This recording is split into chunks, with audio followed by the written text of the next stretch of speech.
वाहिगुरु जी की फतेह। गुरु प्यारी गुरु सवारी साध संगत जी, अज का पावन फरमान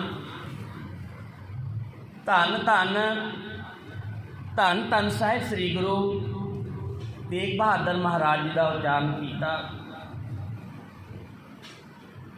अब मैं कौन उपाव करूं कि मेरे दादा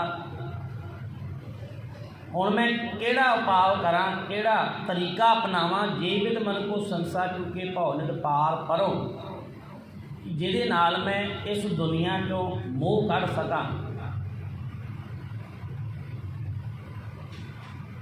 क्योंकि जन्म पाए कछ भलो ना कीनो ताते अदक डरो।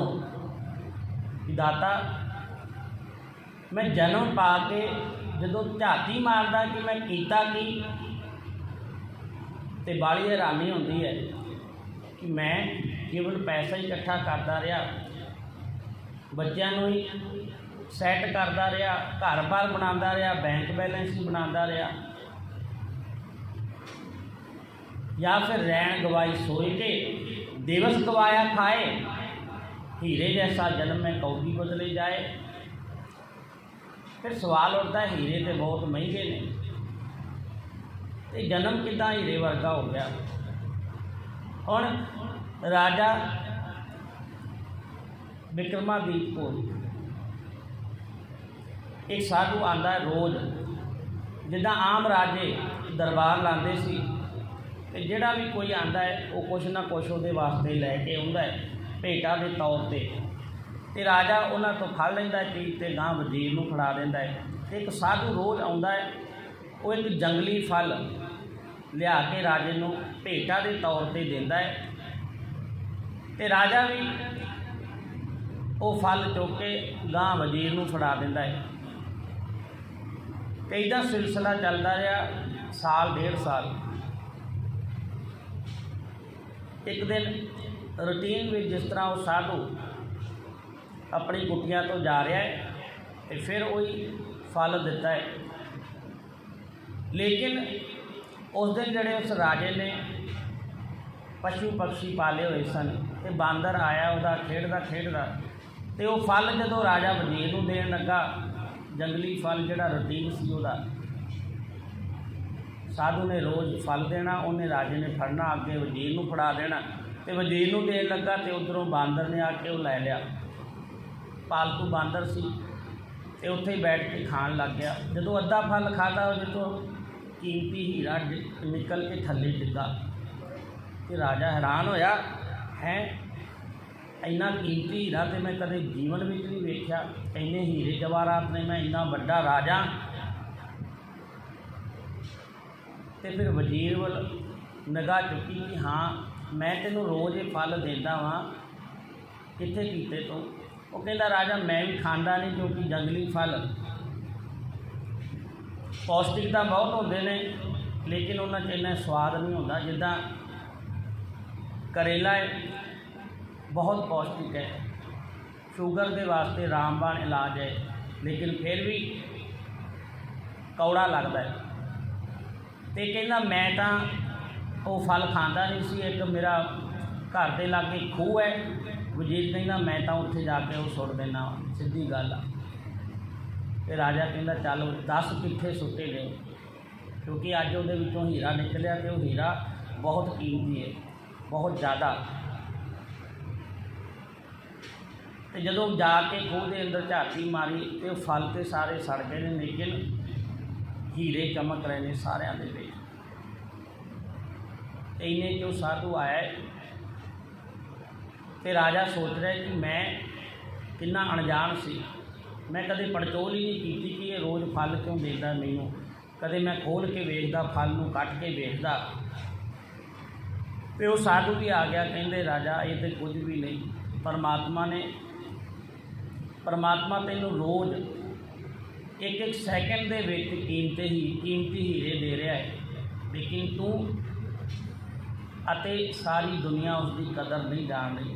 कहते इदां दे किहड़े हीरे देंदा है, मैनू तो नहीं दिता कोई। कहते अच्छा जदों कोई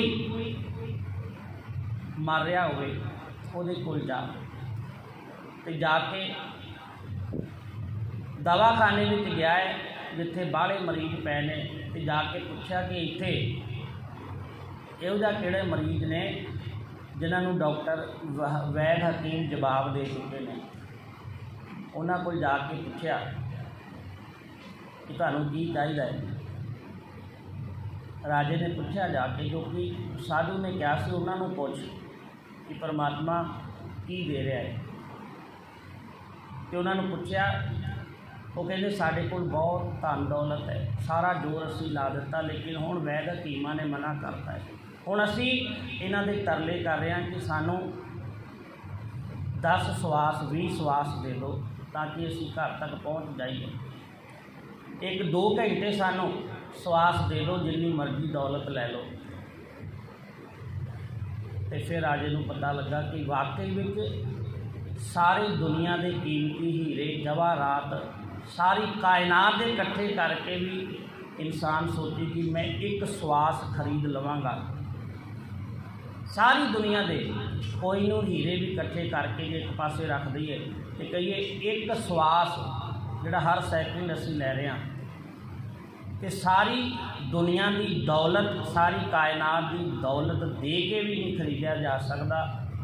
फिर असी सोचिए कि परमात्मा वाकई दे विच तो हीरे जवाहरातां तो अनमोल दातां मैनूं दित्तियां ने कि इंसान तो बनाया है, फिर भी मैं दुनियावी दौलत के मगर दौड़ी फिरदा, तेरे तो दूर हो ही जाता। इस करके जन्म पाए कहीं भलो ना किनों ताते अज डरो होने तो मैनूं डर लगता है दाता तू इन्ना सोहना जन्म दिता सी। क्योंकि पिछले दिन ही आपां विचार की कि यहूदियों की किताब पढ़ी, मैं उहदे विच लिखिया कि परमात्मा को जदों तू जाएगा उन्हें ये नहीं कहना तू पाप किन्ने कीते, क्योंकि वो तो बख्शिश पिता है, वो साडे पाप बख्श दिंदा है, जिदा माँ प्यो माफ़ कर देंगे बच्चे नूं। उन्हें ये नहीं पूछना पाप किन्ने कीते, उन्हें ये पूछना है कि इन्ना सोहना मनुखी जीवन दिता, वह तू आनंद क्यों नहीं लिया भरावा। इदां ही मूँह चुक के तुरिया आया, इत्थे करके क्या आया, तू नाल की लैके आया। फिर पता लगेगा कि वाकई दे विच एक एक श्वास इन्ना कीमती सी, लेकिन असी अजाई गवा के इस संसार तो चाले पाने तो गांह जाके फिर जवाब नहीं आता।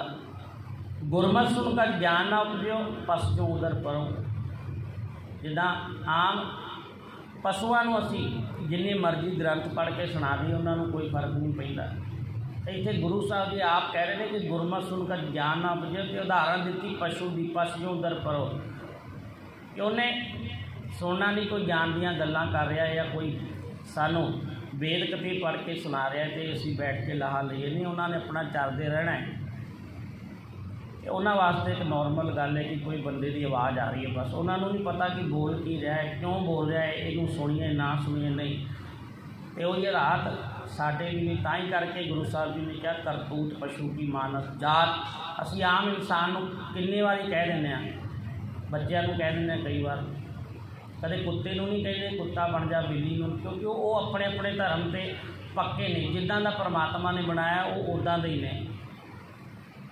लेकिन आम इंसान को आप बच्चों को कह दें बंदा बन जा, आदमी बन जा, बंदियां वाले काम कर।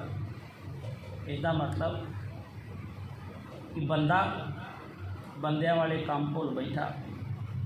उस परमात्मा के गुण गाने सी, लेकिन उस तो मुनकर होकर बैठा होया है, होर ही कामां विच लग्या होया है। सारे ये भुल ही बैठा है कि मैं जाना है, क्योंकि इंसान सोचता मैं पैसा कमा लवां तो मैं सुखी हो जावांगा। ये सब तो बचकाना सोच है इंसान की, सब तो बचकाना।